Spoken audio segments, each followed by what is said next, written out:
Oi, pessoal, tudo bem? Queridos alunos e queridos colegas, hoje eu planejei essa aula aqui um pouco mais descontraída, né? Esse ambiente aqui arborizado, né? Mais gostoso.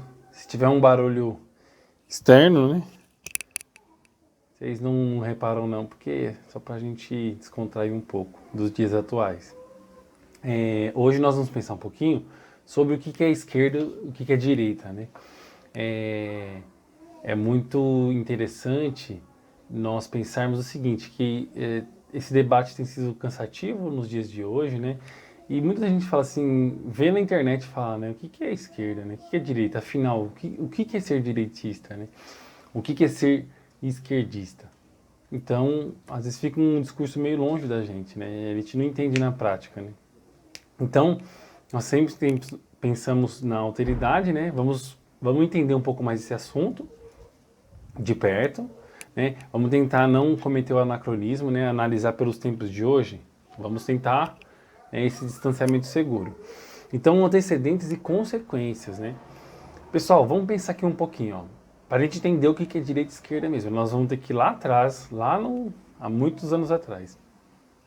O mundo antigamente ele era feudalista. Então, o que era um feudo?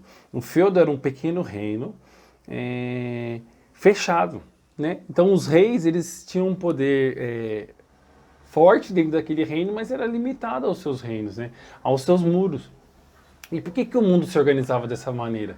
Por meio das invasões bárbaras, né? Das ditas invasões bárbaras, né? O Império Romano ele nomeava todo o povo que não era, né, tão instruído quanto ele como nação bárbara, né? Como não tinha essa ideia de nação ainda, né? Povo bárbaro, né? Então tinha esse medo. Após o feudalismo, sucedeu o feudalismo o mercantilismo, né? Lembra que essa noção de ruptura e permanência.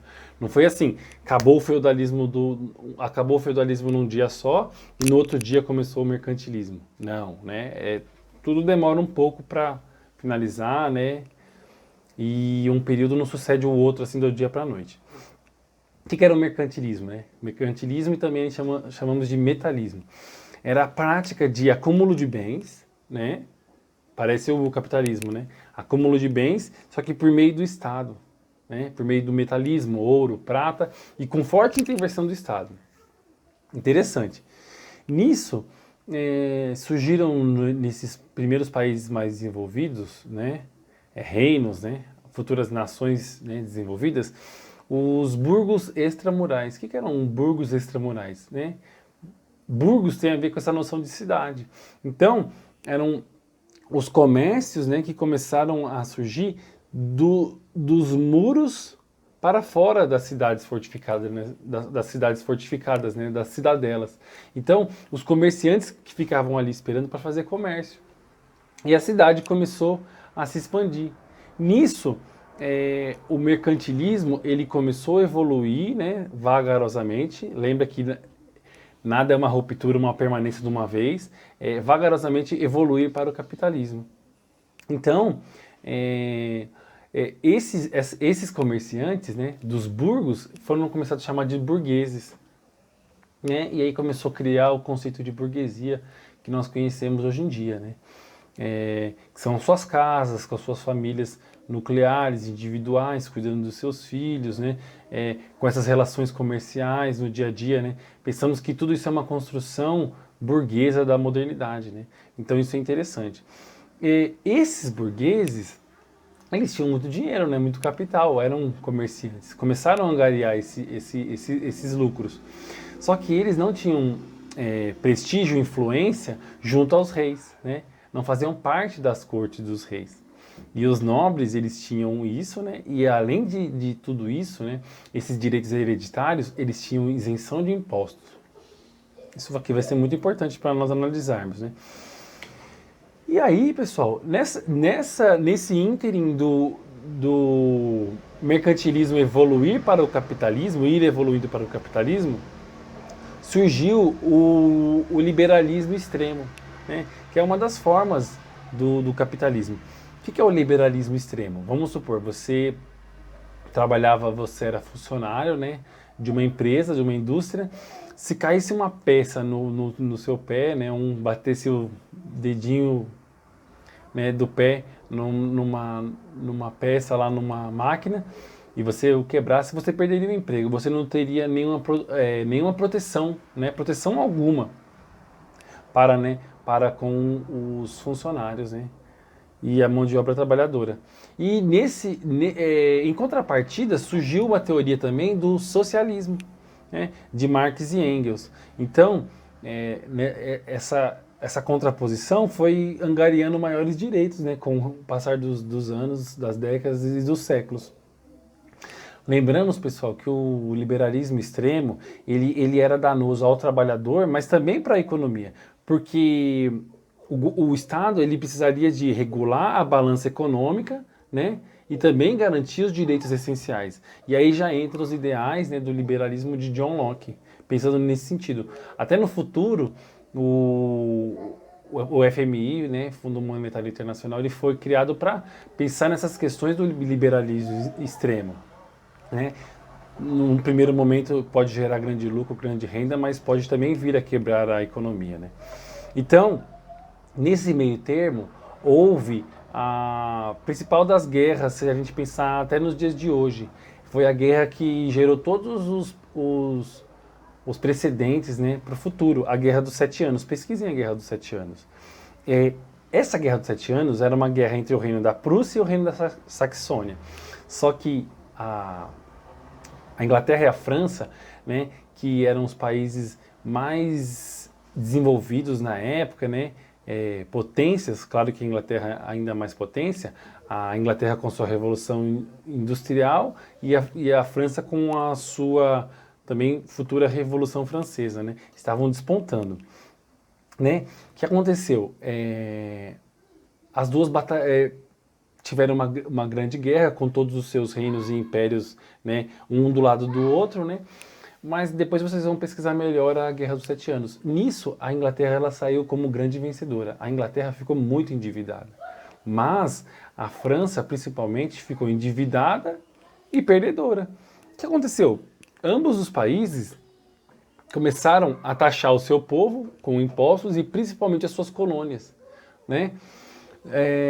Pensando um pouco mais assim nessa questão da esquerda e da direita, na França houve essa grande taxação, essa grande quantidade de impostos. O povo, né, já estava muito revoltado com as práticas do rei Luís XVI, né, e acabaram se revoltando e criaram, né, irrompeu a Revolução Francesa. Nesse meio termo, né, o rei ele é deposto. E nesse ínterim surge a burguesia como herdeira do poder, né? Seja do rei, seja da nobreza.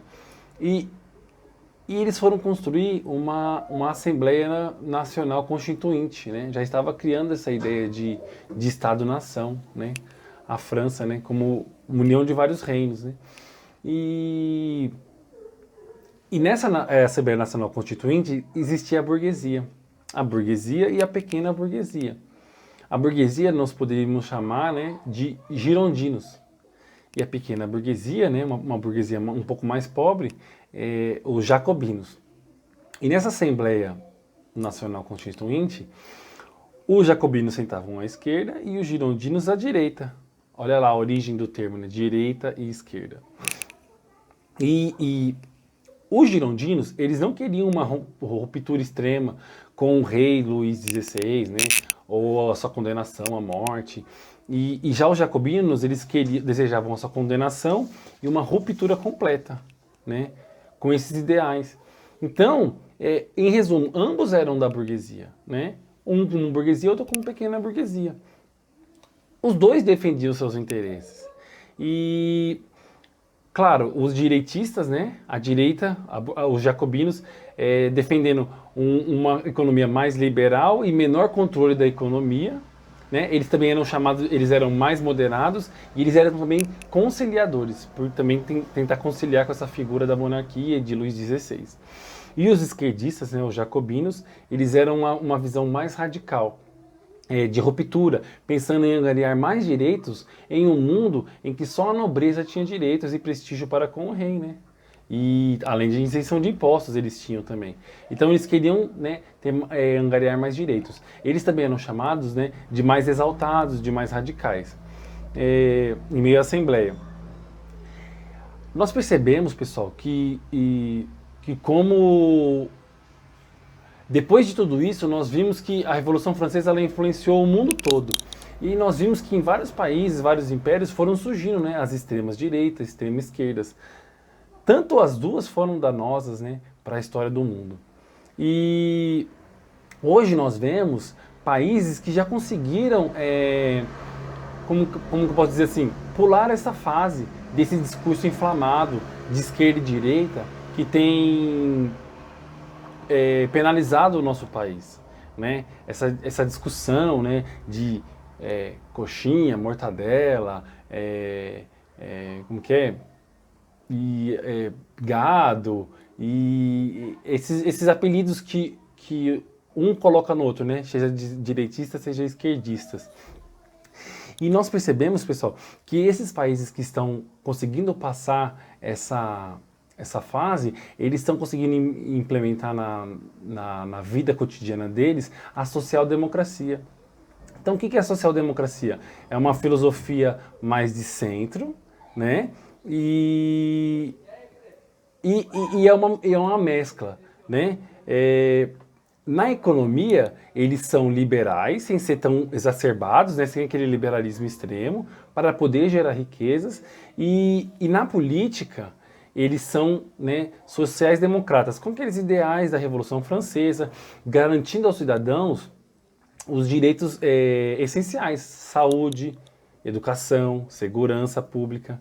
Entende? Esse equilíbrio, né? Então, por um lado, na economia mais para um lado e na política mais para o outro. Então, ela é uma mescla mais de centro.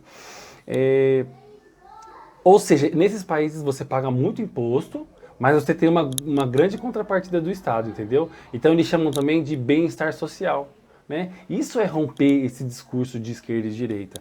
Pensando em permanências e rupturas, permanências vemos que hoje, muito daquele debate acalorado que estava lá nos jacobinos e os girondinos, aquela discussão, aquela gritaria, muito tem acontecido nos dias de hoje. Nós no Brasil estamos só preocupados sei lá, defender a esquerda ou defender a direita, e a gente não vê essa questão de país, né, de dar as mãos e de tentar pular esse discurso que é só beligerante, né? E como uma ruptura, houve a quebra da ordem da nobreza, né? A nobreza, né, saiu desse papel primordial na história do mundo. Até porque a Revolução Francesa influenciou nos outros países e outras nações, né? Mas, para pensar, muitos desses privilégios que nós vimos da nobreza, né, nós víamos na nobreza, eles não foram passados para essas burguesias, sejam maiores, sejam menores, sejam de direita, sejam de esquerda, né? Lembrando que a pequena burguesia, né, os jacobinos, né, também eram burguesia, né? Para aquela pessoa mais pobre, mais humilde, esse discurso de esquerda e direita não faz muito sentido no dia a dia, né? Quando bate a fome. Então, assim, será que isso é uma permanência? Fica aí o pensamento.